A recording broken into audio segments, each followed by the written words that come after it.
Hey, this is Dave with the Shepherd School, and today what we're going to do is we're going to make us an olive oil lamp. I've got a mason jar, any kind of container, heat-proof, oil-proof container. Some olive oil. This is just cheap, store brand olive oil. Doesn't have to be high quality. This is a good thing to do with your expired oil. You know, after about a year or so, olive oil not as high quality. Piece of cotton string.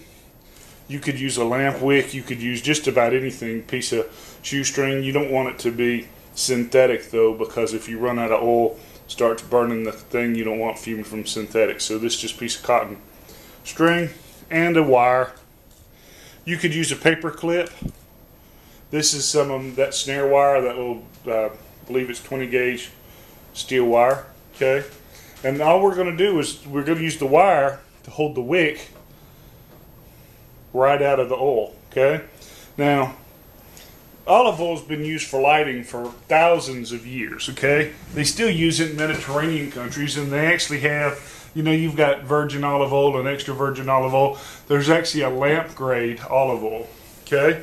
Now, you could try this in your oil lamp. I've got some Dietz lanterns, but the thing is, the weakness with olive oil is the wick has to be pretty close to the surface of the oil. If you've got an oil reservoir down here and then up higher you've got your wick, you know, it's not going to suck it up as much, okay? So first thing we're going to do is we're going to make our wick holder. And really, you do this any way you want, but this is just how I'm going to do it. Is I'm just take a pair of pliers and I'm just going to make a little loop, okay? All right, just a little loop, couple loops. I'm going to take my string and I'm just going to hook it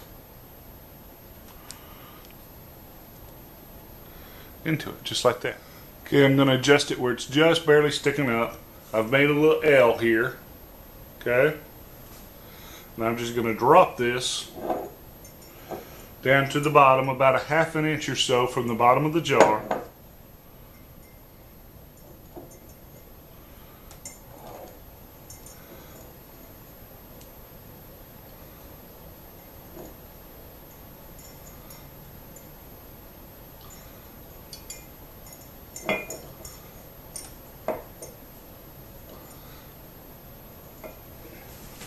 So I've just basically bent around to a lip, okay?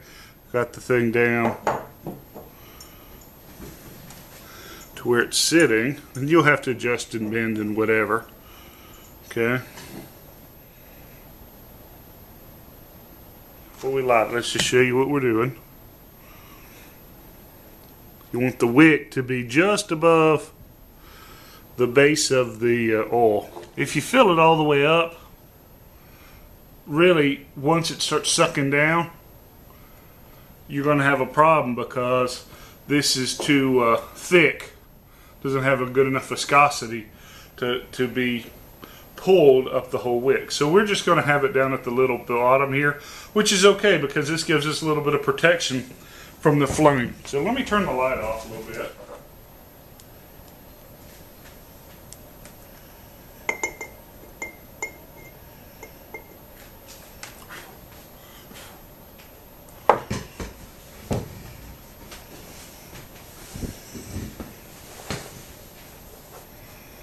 Okay, and then as it burns down, you could just pull this out a little bit and pull the wick out, okay? So it's not really bright enough at this particular point to do a whole lot of detail work, but you know, if the poop ever hit the fan, right, and you ran out of battery 6 months into it, right, this might be useful.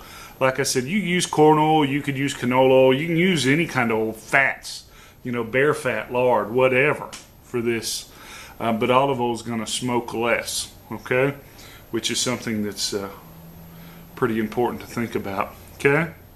So there you go, nice little candle, cheap, easily replicated, and it might come in useful. Just something to put back in the back of your head. You know, I'm not going to use this at the house, even though, you know, for a candlelight prepper dinner, you know, it might be useful. But anyway, there you go. And until next time, you can always catch us online, www.tngun.com.